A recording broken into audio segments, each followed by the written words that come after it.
ഭാരത് ഗ്യാസിന്റെ നേതൃത്വത്തിൽ ചേർത്തലയിൽ പാചക മത്സരം സംഘടിപ്പിച്ചു.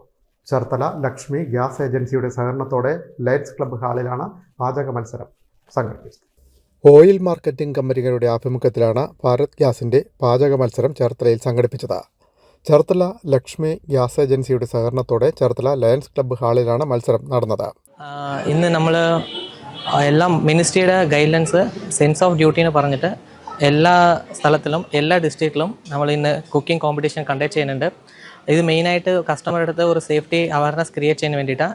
LPG ഉപയോഗിക്കുന്ന കസ്റ്റമേഴ്സ് എങ്ങനെ ഉപയോഗിക്കണം, പിന്നെ അതിൻ്റെ യൂസേജ് എത്ര, കസ്റ്റമറുടെ ഇൻ കേസ് എമർജൻസി ഉണ്ടെങ്കിൽ എന്താ ചെയ്യണമെന്ന് പറഞ്ഞിട്ട് ഇതൊരു അവയർനെസ്സിന് വേണ്ടിയിട്ട് എടുത്ത ഒരു കുക്കിംഗ് കോമ്പറ്റീഷനാണ്. ഇപ്പോൾ അവർ എല്ലാവരും കുക്കിംഗ് സ്റ്റാർട്ട് ചെയ്ത് ഇത് നമ്മൾ ഭാരത് ഗ്യാസിൻ്റെ ആലപ്പുഴ ഡിസ്ട്രിക്റ്റിൽ ലക്ഷ്മി ഏജൻസി എന്ന് പറഞ്ഞിട്ട് ഒരു ഏജൻസി വെച്ചിട്ട് നമ്മൾ കണ്ടക്ട് ചെയ്തിട്ടുണ്ട്.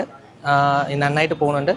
സോ ഇതിൻ്റെ ശേഷം കസ്റ്റമറുടെ അവയർനെസ് LPG അവയർനെസ് കൂടുന്നതിനനുസരിച്ചിട്ട് കണ്ടക്ട് ചെയ്യുന്നത്. മുനിസിപ്പൽ ചെയർപേഴ്സൺ ഷെർലി ഭാർഗവൻ പാചക മത്സരം ഉദ്ഘാടനം ചെയ്തു. Ward councillor A. അജി അധ്യക്ഷനായി. മത്സരത്തിൽ നിരവധി പേർ പങ്കെടുത്തു. Vegetable pulao, vegetable side dish എന്നിവയിലായിരുന്നു മത്സരം. ഒന്നാം സമ്മാനമായി 5001 രൂപയും രണ്ടാം സമ്മാനമായി 3001 രൂപയും മൂന്നാം സമ്മാനമായി 2001 രൂപയും നൽകി. Bharat gas sales manager Rajesh സമ്മാനങ്ങൾ വിതരണം ചെയ്തു. Lakshmi gas agency proprietor Haridas നന്ദി പറഞ്ഞു. വിൻമീഡിയ, ചേർത്തല.